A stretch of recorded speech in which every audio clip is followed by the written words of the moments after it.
వారు ఎంత చెబితే అంత. కాంగ్రెస్ పార్టీ బీ ఫామ్ లో ఇచ్చిన ఫ్యామిలీ వారిది. అయితే పెద్ద ఆయన మరణం తర్వాత పరిస్థితులు తారుమారయ్యాయి. ఆయనుండగా ఎందరికో పదవులు ఇచ్చారు. ఇప్పుడు ఆ నాయకుడి తనయుడే పదవి కోసం వేచి చూడాల్సిన పరిస్థితి వచ్చింది.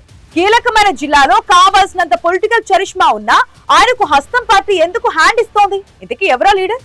Let's watch.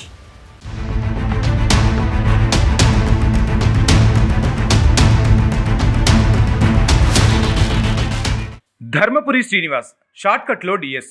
ఉమ్మడి రాష్ట్రంలో పరిచయం అక్కర్లేని నాయకుడు ఆయన రాజకీయ వారసుడు. మాజీ మేయర్ ధర్మపురి సంజయ్ తండ్రి రాజకీయ వారసత్వాన్ని పుణికిపుచ్చుకున్నారు. సంజయ్ ప్రస్తుతం కాంగ్రెస్లో కొనసాగుతున్నారు. తండ్రి బతుకున్న నాళ్లు రాజకీయంగా ఆయనకు అండగా ఉండేవారు సంజయ్. నిజామాబాద్ తొలి మేయర్గా మంచి పేరు తెచ్చుకున్నారు. డిఎస్ ఇద్దరు కుమారుల్లో సంజయ్ పెద్ద కొడుకు. చిన్న కొడుకు నిజామాబాద్ భారతీయ జనతా పార్టీ ఎంపీ అరవింద్. సంజయ్ తండ్రికి రాజకీయంగా అండగా ఉంటే అరవింద్ వ్యాపారాలు చూసుకునేవారు. తెలంగాణ రాష్ట్రం ఏర్పాటు తర్వాత డిఎస్ బీఆర్ఎస్లోకి వెళ్లటం, అక్కడ ప్రాధాన్యత దక్కక మళ్లీ కాంగ్రెస్ గూటికి రావటం, అరవింద్ భారతీయ జనతా పార్టీ నుంచి ఎంపీగా పోటీ చేసి గెలవడంతో ధర్మపురి కుటుంబంలో కూడా పొలిటికల్ ఈక్వేషన్స్ మారుతూ వచ్చాయి. ఎంపీగా తమ్ముడు బీజేపీలో కీలకంగా ఉన్న సంజయ్ మాత్రం కాంగ్రెస్ పార్టీలోనే కొనసాగుతున్నారు. నిజామాబాద్ జిల్లాలో ధర్మపురి సంజయ్కి మంచి పట్టుంది. జిల్లాలో బలమైన మున్నూరు కాపు సామాజిక వర్గం అండగా ఉంది. తండ్రి చెరగని ముద్ర వేసిన పొలిటికల్ బ్యాక్గ్రౌండ్ సంజయ్కి ప్లస్ పాయింట్. అయితే గత ఎన్నికల్లో సంజయ్ నిజామాబాద్ అర్బన్ నుంచి పోటీ చేయాలనుకున్న కాంగ్రెస్ పార్టీ టికెట్ ఇవ్వలేదు. ఒకవేళ సంజయ్ బరిలో ఉండుంటే కాంగ్రెస్ గెలిచి ఉండేదన్న అభిప్రాయం ఉంది.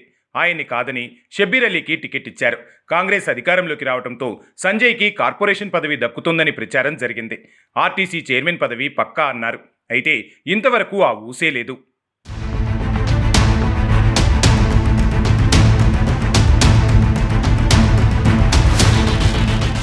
సంజయ్ నిజామాబాద్ జిల్లా మున్నూరు కాపు అధ్యక్షుడిగా ఉన్నారు.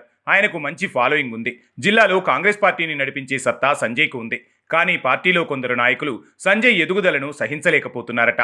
మరోవైపు ఫ్యామిలీలో సంజయ్ వర్సెస్ అరవింద్ ఫైట్ నడుస్తోందట. అన్న పాలిటిక్స్లో యాక్టివ్ అయితే తనెక్కడ రాజకీయంగా ఇబ్బందిని ఎదుర్కోవాల్సి వస్తుందోనని అరవింద్ కూడా అడ్డుపుల్లలు వేస్తున్నారన్న ఆరోపణలు గుప్పుమంటున్నాయి. కాంగ్రెస్లో ధర్మపురి సంజయ్ ఎదుగుదలకు పార్టీలోని ఓ కీలక నేత అడ్డుగా నిలిచారన్న ప్రచారం కూడా జోరుగా సాగుతోంది.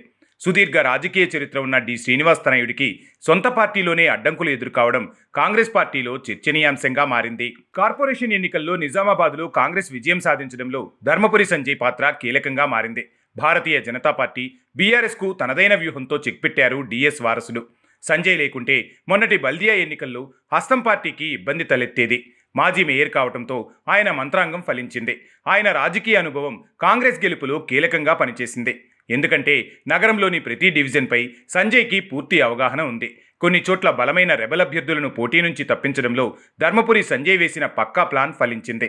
అసంతృప్తితో దూరమైన పాత క్యాడర్ని తిరిగి పార్టీలోకి తేవడంలో సంజయ్ కీలకంగా వ్యవహరించడం కూడా కాంగ్రెస్కు కలిసొచ్చింది.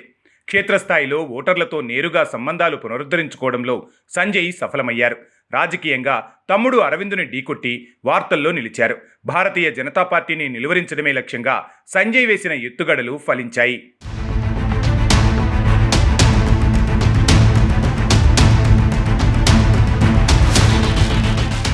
నిజామాబాద్ నగరంలో కీలకమైన మైనార్టీ ఓటర్ల నమ్మకాన్ని చురగొనడంలో సంజయ్ చురుకైన పాత్ర పోషించారు. ఎంఐఎం, బీఆర్ఎస్ పార్టీల వైపు వెళ్లే ఓట్లు కాంగ్రెస్కు మళ్లేలా చేయడంలో ఆయన వ్యూహాత్మక ప్రచారం తోడ్పడింది. ఓ రకంగా చెప్పాలంటే సంజయ్ వ్యూహంతోనే కాంగ్రెస్ పార్టీకి మేయర్ పీఠం దక్కిందంటున్నారు. నిజామాబాద్ అర్బన్లో కాంగ్రెస్ పార్టీకి పూర్వ వైభవం తెచ్చేందుకు కృషి చేస్తున్న సంజయ్ జిల్లాలో బలమైన మున్నూరు కాపు సామాజిక వర్గాన్ని ఏకం చేస్తున్నారు. మరో కీలకమైన పద్మశాలి వర్గం మద్దతు కూడా కూడగట్టుకుంటున్నారు. మాస్ ఫాలోయింగ్ ఉన్న నేతైనా పార్టీలో పవర్ఫుల్ పోస్ట్ లేక దూకుడుగా ముందుకు వెళ్లలేకపోతున్నారట సంజయ్. నిజామాబాద్లో మరింత బలపడాలంటే సంజయ్ చరిష్మా హస్తం పార్టీకి ఎంతో అవసరమంటున్నారు. సంజయ్కి పదవీయోగం ఎప్పుడోనని ఆయన అనుచరులు ఆశగా ఎదురుచూస్తున్నారు.